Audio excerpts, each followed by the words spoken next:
Hi everybody, Matt Lawton here. This is the Astrological Winds channel, and we are going to look at the astrological weather forecast for the week of September 14th through 20th. So, this can be a really powerful week. If you remember last week, one of the positive aspects that was going on was the sun trine Jupiter, which was stationing direct, ready to go forward now, start making some forward progress. And like I said, Jupiter in Capricorn, very weak, so it probably wasn't going to be some explosive new strike you out of the sky gold bag or something like that, but it's going to start moving the Jupiter energy forward again. So like maybe something was like in your mind or came to you in some way that like affected or was playing to your values and philosophies of life. And this week is a week where we can really start to deepen that process and really get it into deeper levels, get it into reality.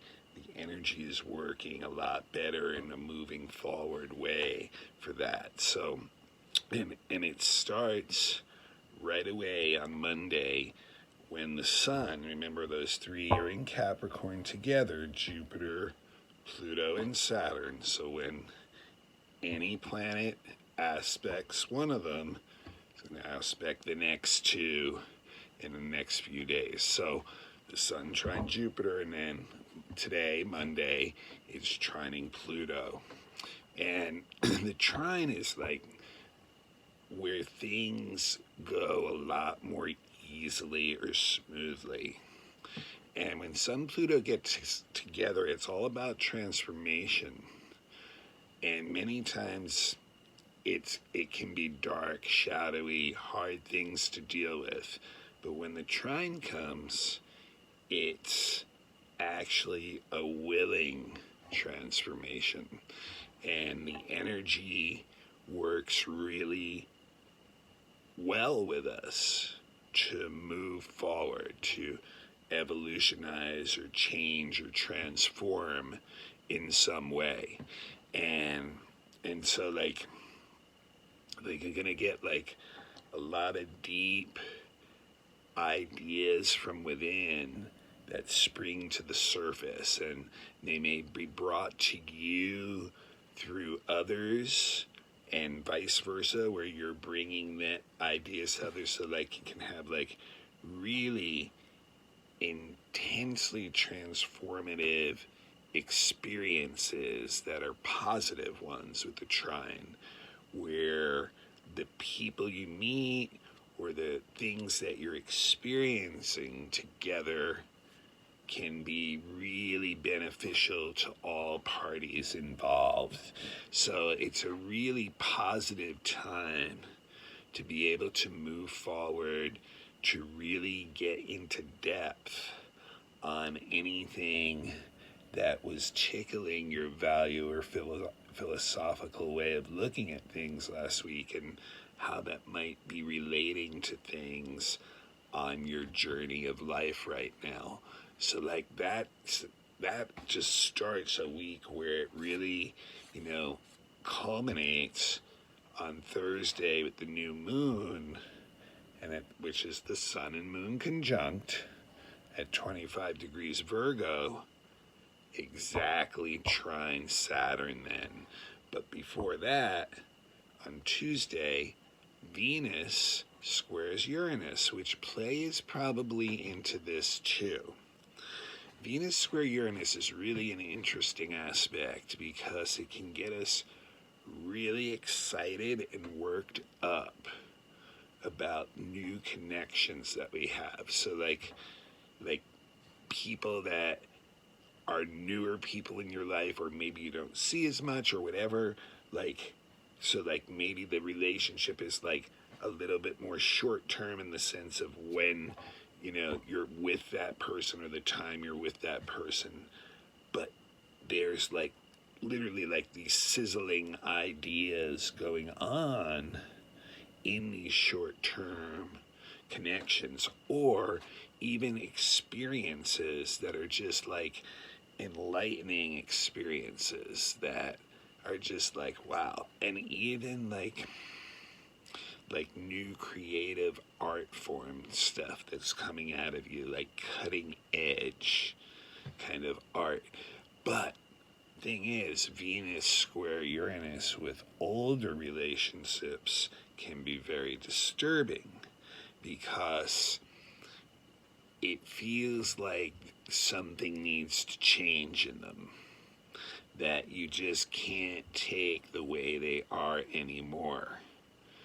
And so it can be a troublesome aspect for longer or older relationships, because relationships do have to change, and many times that it's one person who's kind of driving the change onto the other. So like if you're not flexible, like a lot of discord and tension can come up in this, and quick to anger type stuff. But it really is an exciting transit either way. It just seems to affect new and old relationships in a different way, and can really get you worked up and excited about new experiences and new relationships, new art forms, things like that. And then by Wednesday, Mercury, which is in Libra, squares Jupiter. And I think basically how that's going to fit in this is like now these ideas and stuff that we've been working with, you're getting into deeper. Maybe you've gotten some new exciting information from other people or new experiences, will now start to expand what we think we can do with them. Mercury square Jupiter, which is actually a very positive square. The only negative thing about Mercury square Jupiter really is like the tendency at times to get like self-righteous about the values and things we believe in, our ideas, and possibly to the point of arrogance as far as what other people are hearing in tone. So that could turn certain people off. But the reality is Mercury and Jupiter work really well together in like making big plans and starting to get things together and rolling, and as long as Mercury can remain flexible, which is natural for it, and Jupiter doesn't get too self-righteous, which in Capricorn, in a weak sign, is likely not as likely to happen, although for certain people who, are always a blowhard, it's going to feed that kind of energy too. So if you're that type of person, your blowhard whistle is going to be blowing hard that day.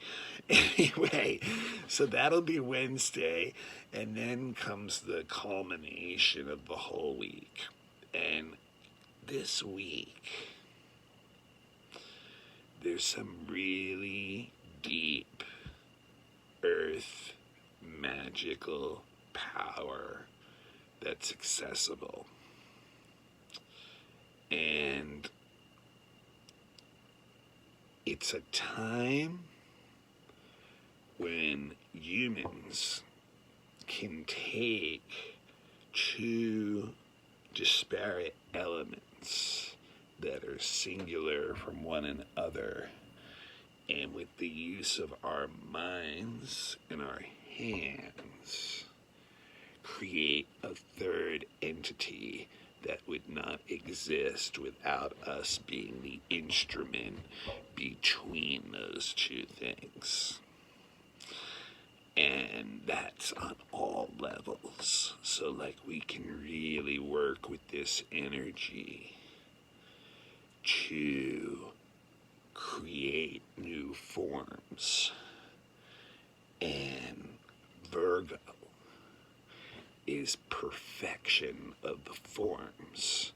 The use of the mind, the use of tools, the use of physical hands and tools and our minds together to perfect a skill or a procedure and create new physical form or things that affect the physical world's forms. So, and then it's in a partile trine to Saturn, strong in Capricorn, where it's really detailed, just like Virgo.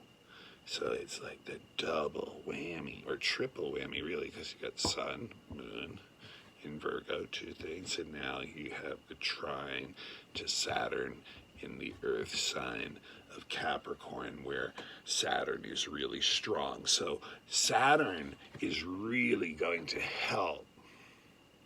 Once again, a trine.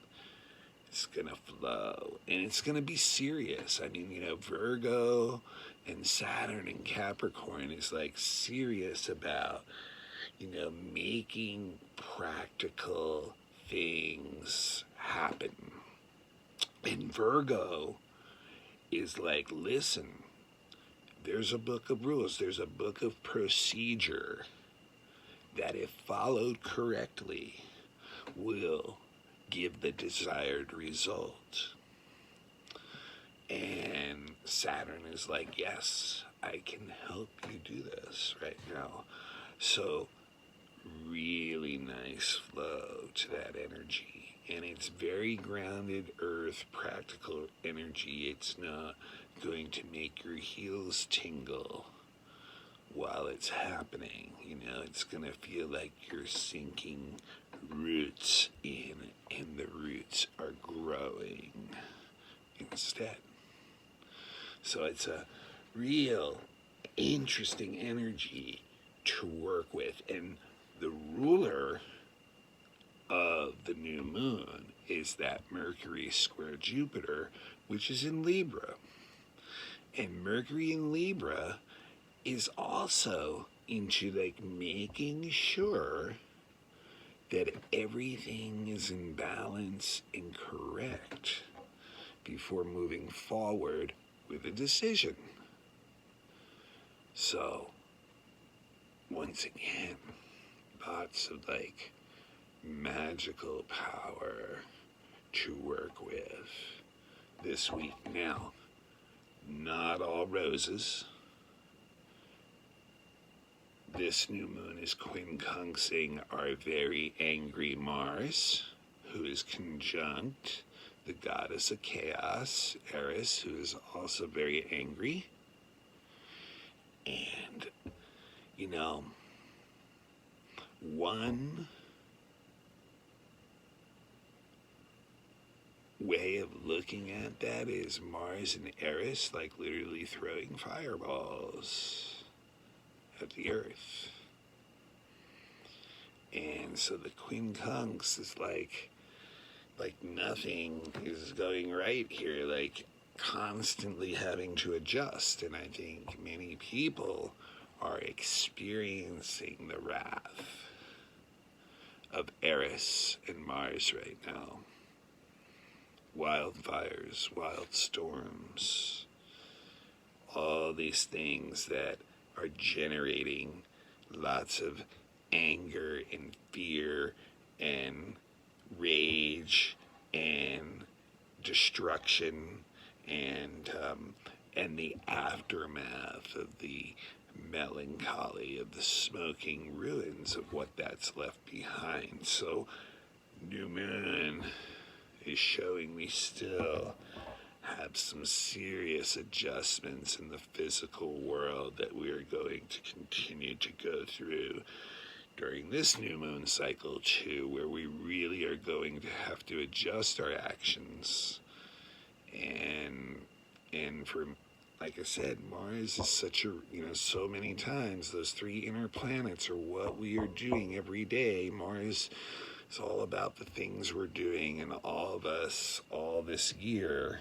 have been not able to do the things we would normally choose to do. So it's still going to be this difficult thing, but the Mercury, is hitting that beautiful Jupiter Neptune sextile that's driving the spiritual awareness awakening that's going on behind all of this stuff all year. And although it's a square to Jupiter and it's actually a quincunx to Neptune, so there is going to be some confusion, there's going to be some miscommunications and misunderstandings, and seeing our ideals fail too in the real world. But at the same time, I think, for the people who are connecting to that sextile, even though the real world stuff is not pleasing, there's a lot of stuff that is really opening up the spiritual and deeper levels of what's going on in the world right now. By Sunday, Mercury then squares Pluto. Remember, Jupiter, Pluto, Saturn. So it'll be squaring Saturn next week. So it's going to square Pluto.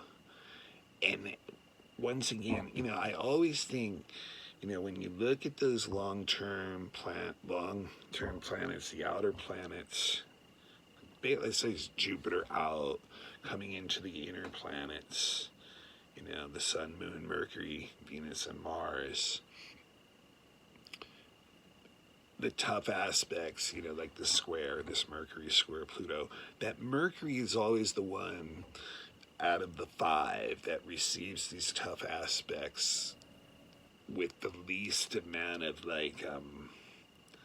damage or chaos, because it's more of a challenge to the mind to adjust itself, And so the mind is kind of neutral. Mercury's like a neutral planet in so many ways, and so it's not as stunning as it is to the ego, Sun and Mars, or our feelings, Venus and Moon. It's more like the mind can create some intellectual form around it to help explain it to itself. So when Mercury squares Pluto, we get a chance to go deep into our own minds and see a lot of the inner workings and the stuff that's under the surface that is driving a lot of our actions.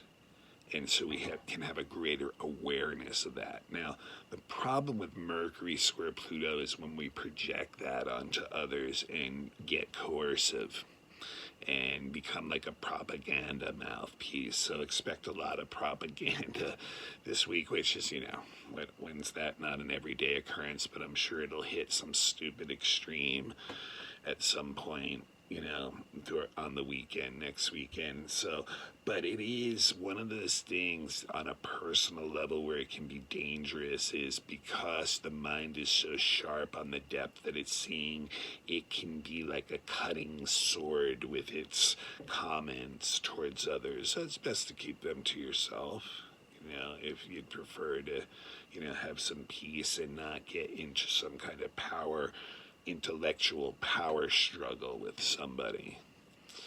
But yeah, so some real, and the one other thing on Sunday, the asteroid Juno, one of our four main asteroids, which represents the wife or significant other or partner from the female archetypal structure, is going into Scorpio. So that means be a period of time, the next few months, where Juno is in Scorpio, and partnerships can get really deep, and there can be really intense energy around it that is just so transformative to both people. Now, the danger, of course, is to get into a power struggle with partners too, and get really into some really intense head games and mental games. So that's not the preferred route here with using Juno and Scorpio. It's to deepen the partnerships that are worth deepening and knowing which ones those are. It's like it's going to be focused on not that many, either singular or up to a few, rather than spreading that kind of intense energy share with another person.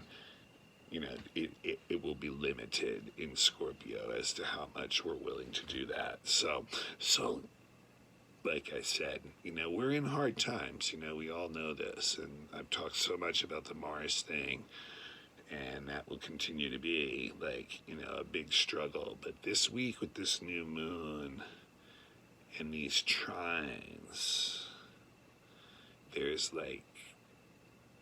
a magical power that can be accessed to really help us move forward. And it's not going to be a quick leap forward. Earth doesn't move fast.